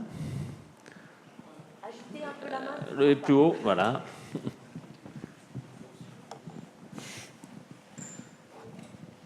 Bonjour, merci pour cette présentation qui nous sort un peu de notre champ et qui nous ouvre des perspectives. Quand vous parlez d'intelligence collective, est-ce que ça sous-entend aussi, derrière, une intelligence artificielle en voie d'établissement? Parce qu'on sait que les datas, toutes ces datas qui circulent, finalement, sont exploitées par les Facebook. Toutes ces données sont en train, effectivement, de constituer l'intelligence artificielle de demain. Alors, dans le cadre du jeu vidéo, et notamment pour le divertissement et en ligne sur les plateformes de réseaux sociaux, par exemple, effectivement, le cas des données est un vrai problème, notamment un problème de confidentialité et d'éthique sur ce qu'on fait de ces données. C'est pour ça que Zynga, avec Farmville, était très borderline à ce niveau-là. Par contre, là, c'est plus dans le domaine de l'apprentissage ou dans des systèmes qui sont internes à des structures. On peut effectivement faire beaucoup de choses avec ces datas. Pour ce qui est de l'intelligence artificielle, ça peut venir nourrir, c'est-à-dire que les intelligences artificielles peuvent se nourrir d'expériences humaines, c'est ce qu'elles font. Après, elles peuvent aussi apprendre toutes seules, dans certains cas. Ce qui est intéressant, c'est que dès qu'on vient gamifier, en fait, on vient intégrer des notions de jeu, on crée un système dans lequel l'utilisateur va interagir. Et effectivement, on peut enregistrer des données et mettre en place des espèces d'utilisateurs archétypales qui pourraient servir de modèle à une intelligence artificielle. Dans le domaine de l'intelligence artificielle, moi je crois beaucoup plus à l'intervention mixte en fait, humain et intelligence artificielle. C'est-à-dire que c'est beaucoup fait en analyse de données. Donc les data analystes, notamment dans le renseignement, utilisent des intelligences artificielles. Et ce qui rend quelque chose de très fort, c'est le fait d'avoir une intelligence artificielle plus un humain. Et donc ça pourrait être intéressant, effectivement, à travers ce genre de système, de développer des intelligences artificielles qui peuvent servir d'assistant à de l'humain dans une pratique, effectivement. Si je peux faire juste un petit commentaire justement sur l'intelligence artificielle. De plus en plus, je lis qu'on ne peut pas parler vraiment d'intelligence artificielle, mais plutôt d'intelligence augmentée. Donc c'est plus le fait d'avoir la possibilité d'avoir une puissance de calcul ajoutée, mais on n'en est pas encore au moment où tout va s'apprendre tout seul. Il faut déjà, on a les données, mais après il y a des algorithmes à mettre en place, mais si vous n'avez pas trouvé le bon pour bien apprendre, vous ne pouvez pas, même si c'est une intelligence artificielle. Donc ça, c'est plutôt augmenté encore pour l'instant. On n'est pas prêt de disparaître de la surface de la Terre de suite. Hein, c'est pas... Ah non, clairement, ouais. C'est pas le but. C'est pas le but en Juste plus. faire un petit questionnement, vous parliez du flow et le jeu. Moi, ce qui me marque en fait dans votre intervention, c'est on voit des gens en jeu ou en simulation qui apprennent à être des spécialistes du jeu et de la simulation, mais pas de la cible initiale qui était d'apprendre à faire un geste technique. Moi, j'ai entendu des gens avec des simulateurs haute fidélité de positionnement d'endoprothèse qui disaient « Ah, moi, pour passer de l'aorte vers le rein, je donne un petit coup comme ça et ça marche à tous les coups, ça marche bien. » Donc, en fait, on était en train de créer un spécialiste qui allait poser des prothèses sur la machine. Donc il faut toujours bien garder en tête que ce n'est qu'un outil qui doit permettre de résoudre un certain nombre de difficultés et pas une finalité en soi, quoi. Le jeu et la simulation, la carte n'est pas le territoire. C'est Tout ça à fait, qu'il mais faut... aujourd'hui, le jeu vidéo se limite quand même en très grande majorité à la transmission d'informations. Et sur le geste, on est plus sur effectivement l'utilisation de la réalité virtuelle ou de la réalité augmentée, avec cette limite-là qui est il faut quand même à un moment donné être dans la réalité vraie, tant qu'on n'est pas capable de simuler correctement, notamment ce dont parlait tout à l'heure monsieur, tout ce qui est retour haptique et autres.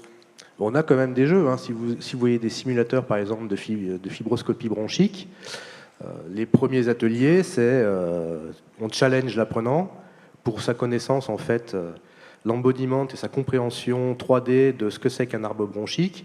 Tu vas de la bouche jusqu'à l'endroit profond de la bronche en un temps minimum et en un nombre de collisions minimum aussi. Et il y a vraiment une notion de jeu, de challenge, de score, mais ce n'est qu'une étape, c'est-à-dire que il n'y a pas de variabilité patient, la sensation haptique reste toujours la même avec un dispositif donné. On n'aura jamais la variabilité du patient, l'obèse, le vieux, le jeune, le fumeur, celui qui a des plaques d'athérome. Donc c'est pour comprendre, c'est un pied à l'étrier, mais pas une finalité en soi. Tout à fait, mais ce qui est intéressant avec le jeu, c'est pas que ce soit une finalité, c'est que ce soit un lien en fait dans toutes les pratiques, quelles qu'elles soient, de transmission de savoir d'une manière ou d'une autre. Et donc là-dessus, effectivement. Et ce qui est intéressant par contre avec le jeu, c'est qu'on peut... il y avait tout à l'heure la question et le problème sur tout ce qui va être le savoir-être, et le rapport aux gens. Et à travers le jeu, on peut là pour le coup non pas utiliser des intelligences artificielles ou des systèmes en face, mais d'autres humains qui viennent interagir à travers le jeu. Et c'est là que c'est intéressant également. Je vous remercie, messieurs. Nous allons passer au dernier intervenant, le docteur Laurent Gou.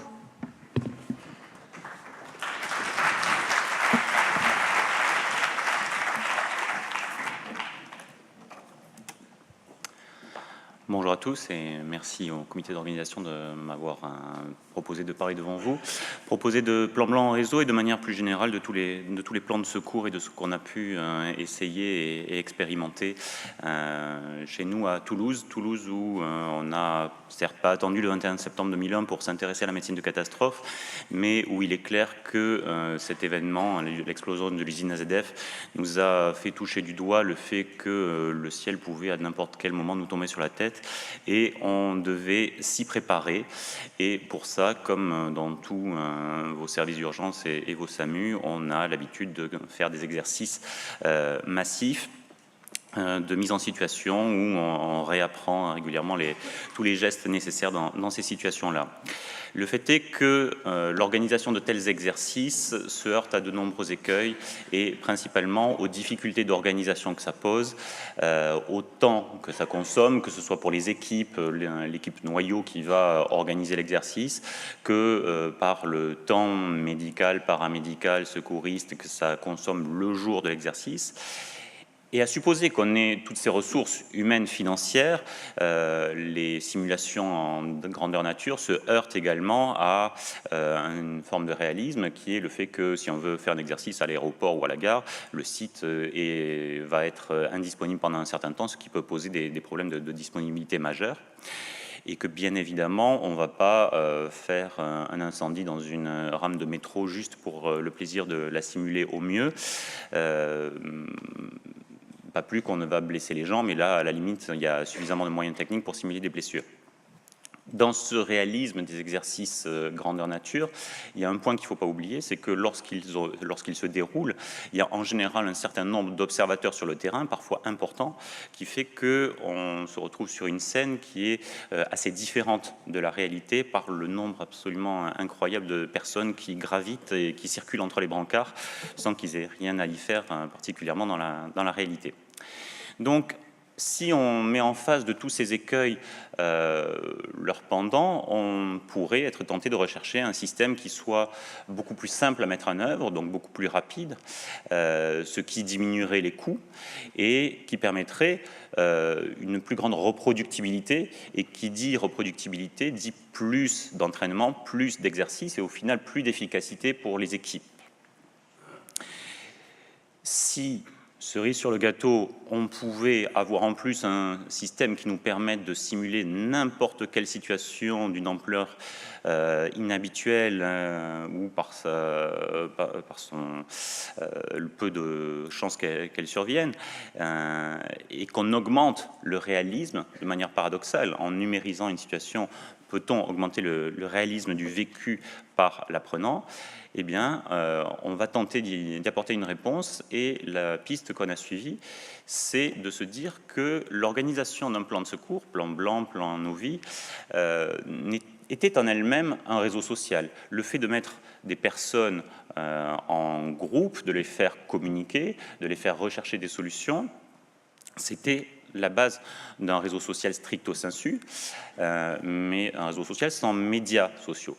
Ces médias qui peuvent être aussi traditionnels que le téléphone, les radiocommunications, dans ce qu'on connaît dans les exercices traditionnels, que des méthodes beaucoup plus récentes, que ce soit l'échange par messagerie, voix sur IP, que l'écriture sur papier se transforme en logiciel partagé de gestion de crise, voire en tableau blanc interactif partagé entre les diverses cellules de crise, que ce soit de la transmission d'images, de simples images qu'on va transmettre par MMS sur son téléphone ou de la vidéo en direct avec des lunettes connectées Google. Tout ça, on est dans l'utilisation opérationnelle des réseaux et on s'est dit, puisque ces réseaux ont une utilité opérationnelle évidente aujourd'hui, est-ce qu'on ne pourrait pas étendre ça à l'apprentissage ? Et dans ce cadre de l'apprentissage, on s'est dit, pourquoi ne pas utiliser des réseaux un peu plus avancés, des formes de réseaux un peu plus avancées, que sont les univers virtuels, les jeux de rôle massifs multijoueurs en ligne, et recréer un environnement virtuel collaboratifs qui permettent de mettre en situation un grand nombre de personnes, un grand nombre de victimes, qui n'auraient, in fine, même pas forcément besoin d'être tous sur le même site, au même endroit. On pourrait, par l'usage des réseaux, par l'usage de l'Internet et des univers virtuels, faire collaborer divers services d'urgence, divers SAMU, sans que tous ces gens aient à se déplacer et être physiquement au même endroit. Alors pour ça, on s'est basé sur une solution toute prête, clé en main du marché, vierge de tout développement, qui était Second Life. Second Life, c'est un univers virtuel sous le contrôle des experts qui a été créé vers 2003, qui a eu son heure de gloire vers 2007 auprès du grand public et qui aujourd'hui garde encore facilement 50 000 utilisateurs en ligne connectés en même temps. On est loin des chiffres qui ont été annoncés tout à l'heure. Pour ceux qui seraient allergiques aux solutions propriétaires, Second Life a libéré son code source il y a quelques années et il y a un pendant dans le monde libre qui est Open Simulator, qui a aussi ses avantages et ses inconvénients qu'on pourra détailler. Mais pour nous, à ce jour, Second Life présente d'énormes avantages en termes de disponibilité. On n'a pas besoin d'avoir une équipe de maintenance derrière pour l'avoir en permanence fonctionnelle. Il n'y a qu'à se connecter et ça fonctionne.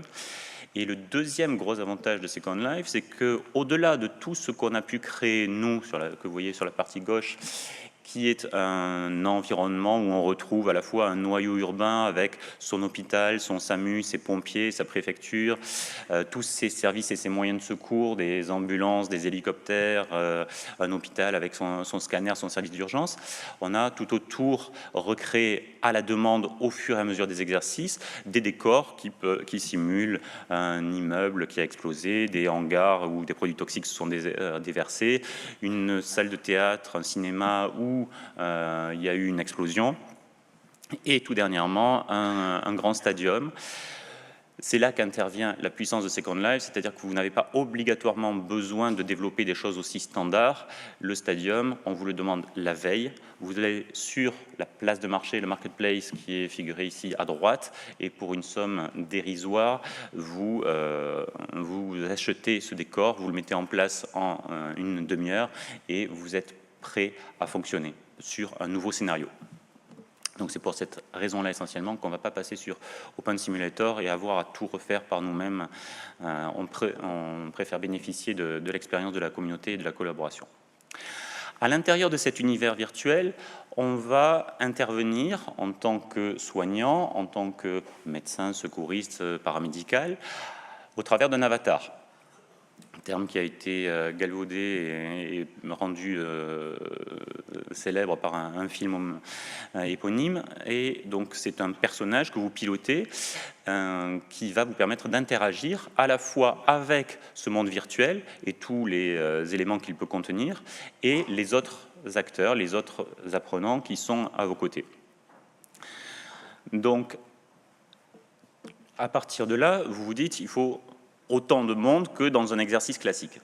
Ça peut être vrai, mais on a ouvert deux possibilités. C'est-à-dire que vous pouvez simuler un exercice aussi bien avec autant de soignants et de victimes que vous le feriez dans un exercice traditionnel grandeur nature, mais on a mis en place aussi des mannequins, on va appeler ça comme ça, des non-player characters, qui peuvent être examinés, qui peuvent simuler un nombre de victimes beaucoup plus important, et qu'on peut manipuler, faire apparaître, disparaître, déplacer, et on peut se retrouver ainsi facilement avec 50 victimes en n'ayant besoin que des 10 personnes soignantes qu'on veut mettre en situation et évaluer.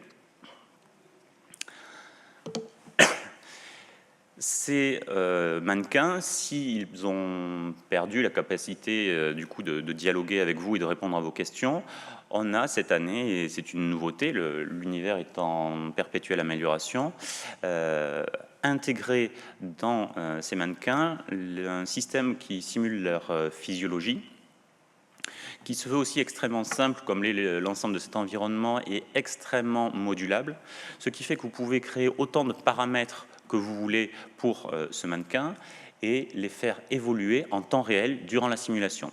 Ça pourrait être aussi simple qu'un nombre unique de points de vie, pour revenir dans l'univers du jeu, mais là, bien sûr, on l'a décliné en paramètres vitaux classiques que vous connaissez, la fréquence cardiaque, la tension artérielle, la saturation, le taux d'hémoglobine, et en cours de jeu, l'organisateur peut appliquer diverses pathologies à tel ou tel mannequin qu'il sélectionne, par exemple une hémorragie, et les soignants, eux, vont devoir, à l'aide de l'interface, leur appliquer divers médicaments qu'ils pensent être les bons, et ils vont voir les paramètres se corriger en temps réel.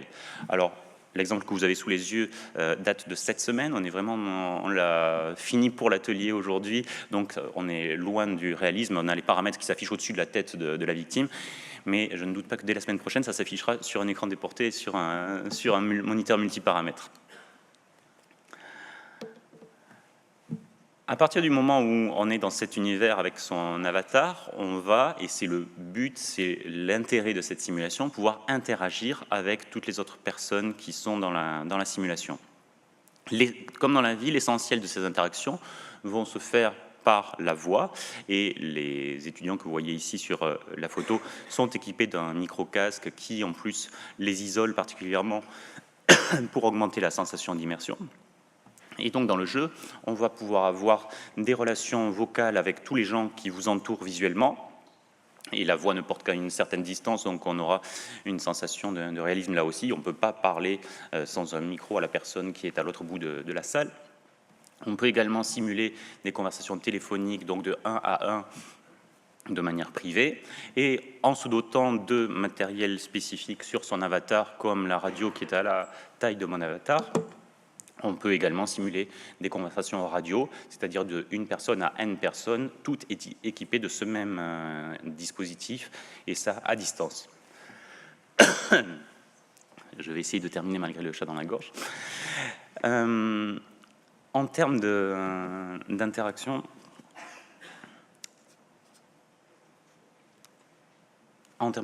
et de réalisme et d'immersion, je voulais rajouter à cette présentation que l'univers est entièrement compatible avec des lunettes de réalité virtuelle de type Oculus Rift, dont on s'est équipé cette année, donc je ne peux pas vous faire de retour d'expérience de ça, mais l'univers de Second Life permet de s'immerger au travers de lunettes de réalité virtuelle et donc d'augmenter l'immersion et le réalisme.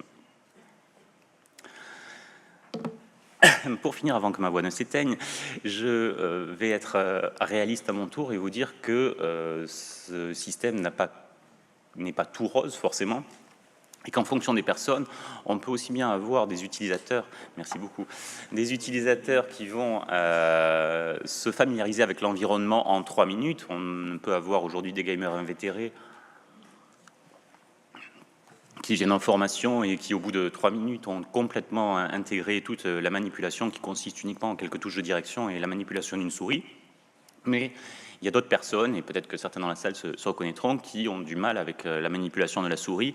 Et pour eux, on a conçu un parcours d'apprentissage personnalisé qui fait qu'avant de venir en simulation, avant de venir en cours, on peut se reporter à un site de e-learning qu'on a mis en place, qui permet à chacun de se familiariser petit à petit, en solo, avec son personnage et son avatar. Donc, les courbes d'apprentissage relativement différentes, qui vont de 5 minutes à 1 heure pour s'approprier cet environnement, sont gommées en cours de simulation par un apprentissage personnalisé en ligne, qui fait qu'on peut, en cours, se concentrer, se focaliser sur le fond du problème et sur la gestion du plan blanc et des interactions. Il y a une deuxième courbe d'apprentissage qui est au cours de la simulation, et là je vais rebondir sur ce qui vient d'être dit, qui fait que les gens s'approprient le système en priorité en tant que jeu. C'est-à-dire qu'on leur offre un avatar qui initialement ne ressemble même pas forcément à un humain. Il y a des gens qui vont s'inscrire sur le site et vont arriver au premier cours sous forme d'un lapin rose. Il y a une première phase où les gens vont vraiment, pendant le premier quart d'heure, jouer avec la solution et se l'approprier. Et c'est une phase à laquelle on tient beaucoup, qu'on conserve, parce que l'outil n'est plus un repoussoir, y compris pour les plus rebelles à la technologie. Et rapidement, vous avez les uns qui vont changer l'apparence de leur avatar pour lui augmenter sa prestance, d'autres qui vont personnaliser leur avatar pour lui mettre une coupe de cheveux et une couleur de cheveux qui correspondent exactement à la réalité. Et donc, cette phase-là fait rapidement place à une immersion plus professionnelle où les gens vont petit à petit s'habiller, prendre une tenue correspondante à leur profession, et où on a, au moment où on lance la simulation, où on donne le point de départ de la catastrophe et on passe le premier appel en disant il y a eu une explosion, à une immersion totale de gens qui sont dans le jeu, qui n'ont plus aucun problème avec la manipulation et qui se retrouvent leurs réflexes professionnels, qui sont totalement immergés. On a fait un mémoire de médecine d'urgence il y a 2 ans sur ça, où on a proposé un panel de médecins qu'on a enregistré, filmé, débriefé, Et on a évalué le réalisme de la situation. Ils ont tous dit, on y était, on s'y sentait, on a été rincé. À la fin de la séance, on avait vidé toute l'adrénaline qu'on avait à vider. Et heureusement que ça s'est arrêté parce que votre flux de victimes là, qui s'accélérait, c'était intenable. Donc, on a, grâce probablement à cette première partie qui est de la gamification et qui est de l'apprentissage ludique, un effacement de ce média pour que les gens s'immergent vraiment dans une situation professionnelle et soient vraiment confrontés à leur quotidien.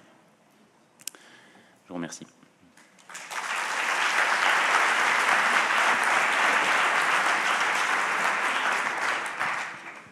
On est presque dans les délais, donc on se donne quand même le temps d'une ou deux questions. Oui, allez-y.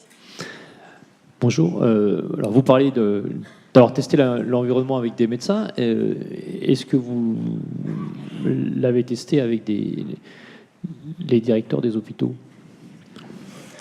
Ou est-ce que c'est un projet? Enfin, juste plus de questions comme ça parce que... Alors, au niveau de l'encadrement, on a eu des cadres et des cadres supérieurs qui ont participé à l'encadrement.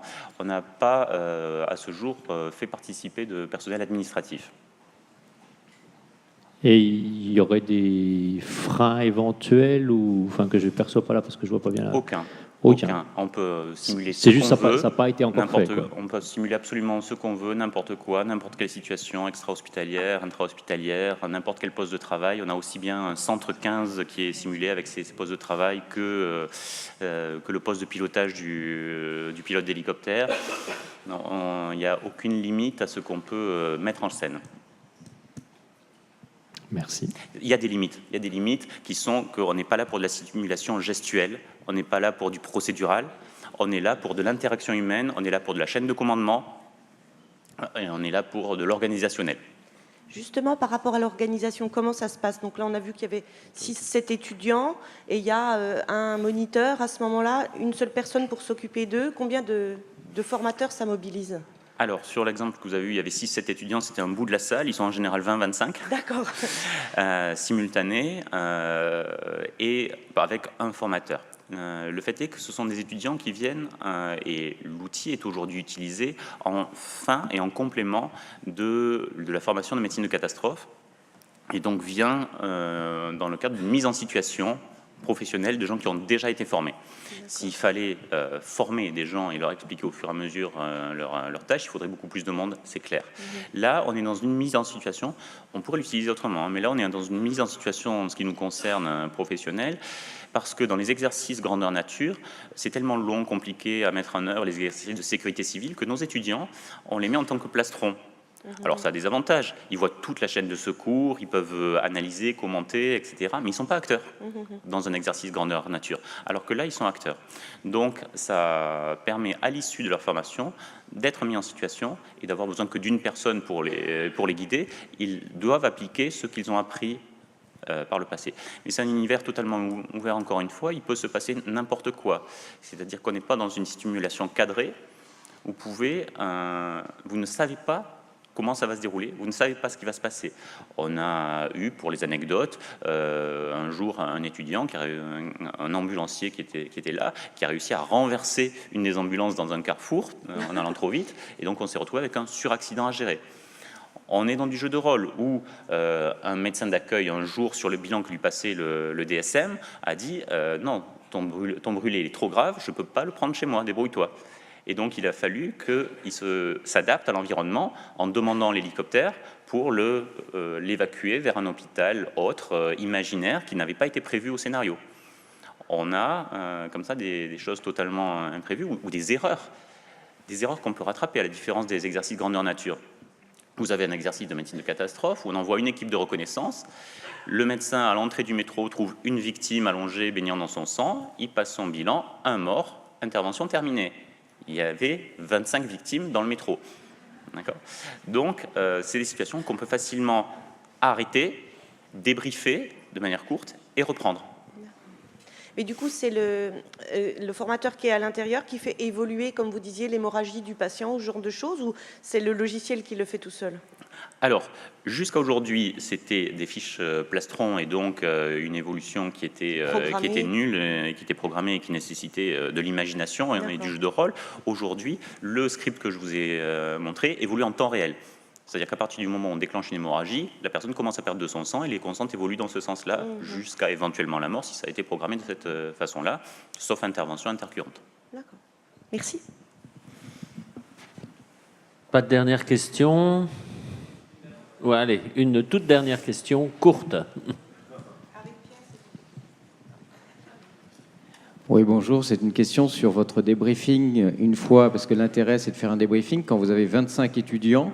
Comment est-ce que vous faites votre débriefing? Est-ce que vous prenez l'action d'un étudiant et vous la suivez? Est-ce que vous reprenez l'intégralité des scènes? Est-ce que vous utilisez un algorithme qui va ressortir ce qui était le moins pertinent? Comment vous faites en fait?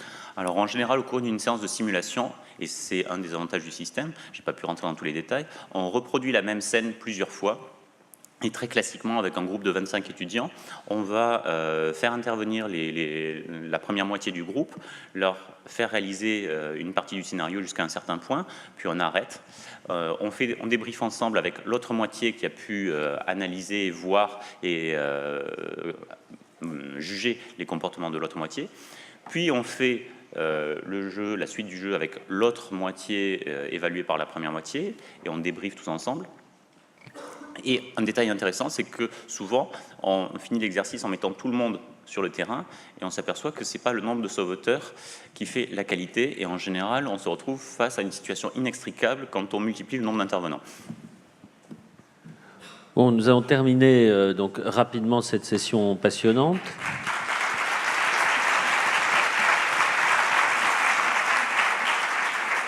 Et nos orateurs ont été fort applaudis.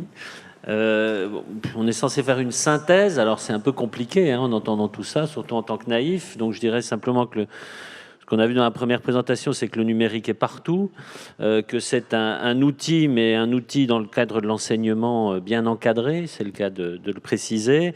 Et ce n'est qu'un outil, encore faut-il savoir l'utiliser dans une volonté de progression de cet enseignement, que la réalité virtuelle est un moyen qui semble particulièrement intéressant pour l'apprentissage et que la réalité augmentée, on est plutôt dans l'aide au geste, dans le réel, et qu'il y a encore beaucoup de choses à faire là-dessus. Ce que j'ai retenu, c'est aussi qu'il y a la notion de flow. Moi, j'ai une notion de plaisir. Visiblement, on fait bien les choses que si on y prend du plaisir. Donc, il faut très certainement intégrer dans ces conceptions de jeu, un petit peu de formation, cette notion de plaisir. Et puis, pour terminer, que ça a l'air de fonctionner aussi bien en gestion de crise. Mais pour reprendre la question qui a été faite, pour l'instant, c'est des docteurs. Et j'aimerais bien que vous ayez l'expérience avec l'ensemble de nos partenaires, surtout en ce qui concerne la chaîne de commandement, qui m'intéresse particulièrement. Voilà, je vous remercie. Petite pause et on se retrouve ensuite. Avant la pause, petites informations des organisateurs. Les gens qui présentent les posters ayant un numéro pair doivent aller un petit peu parler de leur poster maintenant, à cette pause-là. Et puis, n'oubliez pas d'aller voter pour le concours photo. Merci.